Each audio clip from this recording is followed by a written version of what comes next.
Well, hello there, young lady. I've got a couple of questions for you.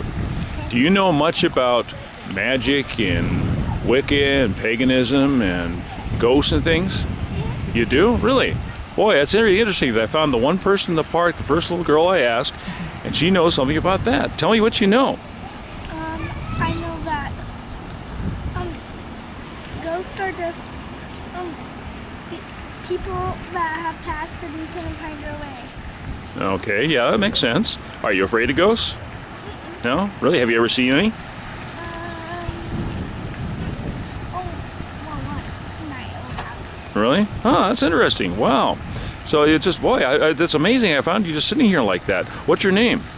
Hannah? Hannah. Oh, wait, I know a Hannah. I have a friend named Kate. Hannah's her daughter. She has the same daughter with the same name. She's one of a group. We have a group called Legend Trackers. And she has a little girl named Hannah. Isn't that amazing? Yes. Yeah, I think that's funny too. Sitting right over here, hi Kate. We haven't had you any videos yet. But Katie's here today, which is nice. Yeah, that's her daughter. Funny how that works out. Yep. So it's just, it's Andrew, Kate, Hannah, and I today. The other members aren't here, but one thing we thought we'd talk about, and Andrew's here too. Say hi, Andrew. Hi, how's it going? No, you say hi, Andrew. Hi. Okay, never mind. Okay. Never mind. So, hi, Andrew. So, Hi, Andrew. there you go. Now you got it. He's a little slow. Yeah. Anyway, the subject we wanted to pick today was regarding divination techniques, particularly things like tarot and runes, and I like scrying as well as pendulum, using that. The reason we wanted to bring it up is because I know some people, we've mentioned before, like we talked about protection last time and the risk involved in what we do. And one of the most harmless things you can do is tarot, where you can do things like that where you not stir up any spirits, tarot or runes or things. And they Also, can be, anyone can do tarot. exactly, and it is fun. We're going to talk about it a little bit. Now, maybe you go ahead and tell us what you do and what you know about those things, please, Kate. Well, I have been doing tarot for a long time, let's just say, without giving my age away. I got into it very young, in my teens, so that young. So I've been doing it ever since then. And I was just drawn to it. I didn't know what it was, and then I saw a deck. Like I was kind of sheltered from it for whatever reason. And then when I saw a deck, I was just like, I had to have it, and I had to know more about it. And that just got me on my my journey with Wicca and anything like that. So that's basically how I started. Yeah. Well, now, Andrew, I know that you have a big attachment to tarot. Why don't you talk about it a little bit, please? Okay. I've been dealing with tarot for quite a few years now. The thing with me in tarot is that it's well, first and foremost, I want to give it a big perspective of tarot is that whenever you're using tarot, you always want to treat it as if it's like a guideline or a sense of advice. You never want to try to follow it exactly to the T. Don't make it your way of living through just tarot, because that's what I've known some people do all the time. That's something you don't want to do. You definitely want to use it as a guideline and something you want to use for advice. I've used tarot before. I've done runes. I've done scrying. I've done the whole host of things. I really don't particularly use one specific thing more or less than the others. But, you know, definitely when it comes to tarot and stuff like that, it's the most intuitive thing that I definitely follow, because I do get readings. I've given readings before, so, you know, like I said, it's another one of those open mind things. It's definitely something you definitely want to try and learn about, and definitely want to, you know, try to develop. If it's something you want to get into, definitely, especially when it comes to being pagan or Wiccan. Yes. For that matter. I should say, I used to live in San Francisco, and I bought my first tarot deck. I was about 17. And there used to be a store in the Broadway district called the Mystic Eye. And a very interesting store, so lovers and things there.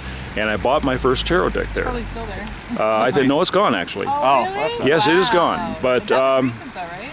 no, it's been gone for over 10 years. It's been gone for quite a while. Oh, it has been that long since But I've been there. I found them interesting, and I can remember one time I was about 20 and there was a party going on, and we were reading tarot for fun, and we had some interesting readings from there also. The thing I want to point out, Andrew said it pretty much there, and I want to be a little more specific, is if you are not making a move in your life without consulting the tarot, you're overdoing it. That is not the way tarot works.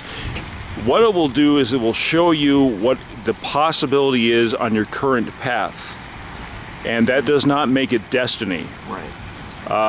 What that means is all you have to do is alter your movement, change your behavior, change your direction, and that will be taken care of. It's not like you're stuck in that fate, so to speak, because the tarot says that. It takes a warning. But it should be generally done in a light atmosphere. In other words, you do it for to know some things, and it can give you some interesting things, but as fun also is important. You should also, I don't mean to interrupt, but you should also know that the more energy you have, the more you can control that. So some people can kind of make their readings say what they want it to say rather than it should. So I don't advise people to do their own tarot reading.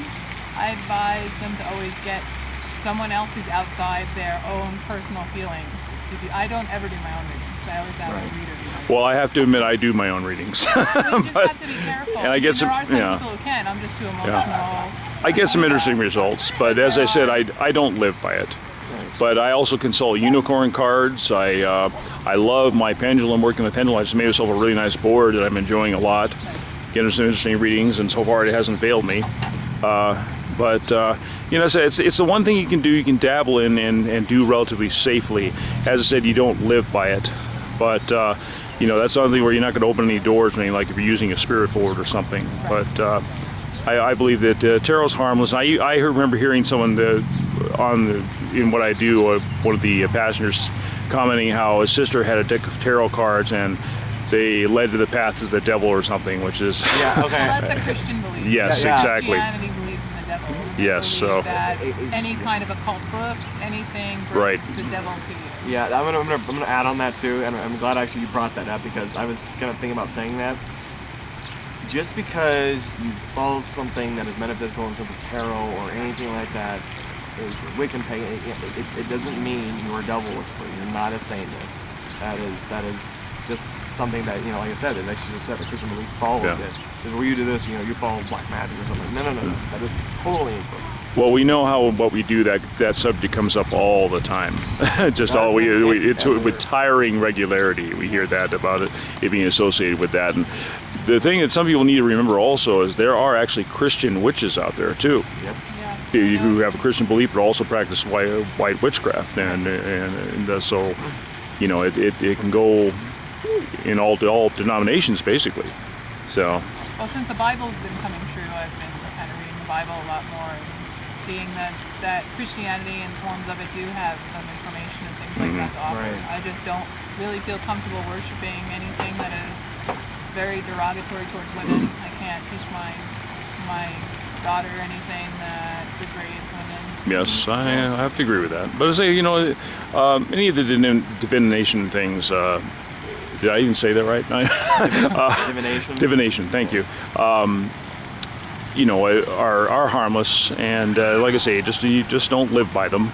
But they can be enjoyable, and I said, if you want to just see this side of it without making any kind of commitment to darker things or to more powerful things, that's a great way to go.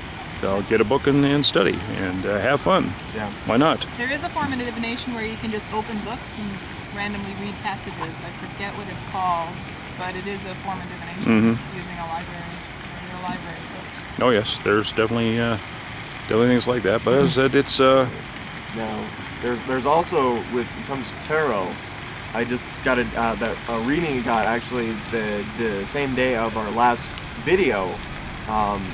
Actually, William, because you saw me getting that reading done. Is actually there's different types of tarot as well. I totally forgot the type of tarot that was used, but it's read in a different way. That's the only thing, because a lot of tarot readings that are done, it's either 3-card spread, 5-card spread, 9-card spread, or it's where you can do like a Celtic type of spread. All You different can make types up of your tarot. own. Or you can make up your own. Yeah, that's You true can- too. It's just in So, yeah. what you think before you lay the cards Before you lay the out. cards So out. if you know certain spreads, that's basically how you do that. Right. And one other little thing on that in terms of tarot, you don't always have to be super specific on your question as long as you are saying your question as accurate as possible. Mhm. You know, because if you're not real accurate or not real specific on the question, the tarot may or may not necessarily give you a straightforward answer. Actually, I've heard that tarot kind of has a mind of its own in that it will answer the most important aspect of your life. Okay, So well, okay, that makes you may yeah. want to know about one thing, But it but may tarot not. is going to say, no, I'm sorry, It's you not have to important know right about now. this. You need about this, right? That is very true. That is true. One story I'll share with you also, actually two. A lady that I kind of dated many years ago had tarot cards. She used to consult them quite often, although she was Christian. And I wanted to have a relationship with this lady, and I asked a question silently one time about while she was doing the reading about having a relationship with her. And the last answer card, one of the answers in the book for the card was ruination by a woman. So, and I'm very glad I didn't end up with her. The other one was I gave a reading to a fellow I worked with at one of the casinos. And I saw him a couple years later, and he says, "You remember that reading you gave me?" I said, "Yes." Says, "It turned out exactly like what those cards said." Yeah. So, but I said, Well, "You I've done probably." this professionally, so I've Yeah. done it with people who have never seen cards, never done it, and they're amazed. They're like, "How do you know Yeah. that much about me? I don't even know you." Things like that. Yeah, So, but had he changed his direction, what he was doing, it probably wouldn't turn out like that, Right. that way. So, as I said, that's all I really need to do is change your also, behavior. people don't expect that you're going to tell about their lives. You know, Right. they think they're going to hear about their future or something. I'm not sure what they think that is going to happen before a reading, but a lot of people tell me that it's not what they expected. That's what blinds people, I think, the most that get readings like this, is that they're expected to, you know, because that's where you see a lot of the palm, fortune teller, you see them down the streets and stuff like that, and they're trying to read about the future. No. Honestly, when you're doing a reading, you should expect someone that hears about what's important in your life. Right. You Thus, should know being it's helping about you you, figure out what or your it's future not. is. Not necessarily you're always going to necessarily hear things about your future. Well, no, you know it's about your life though. You can't get Right. a reading without knowing it's about your life. Right, well, if of you know, course.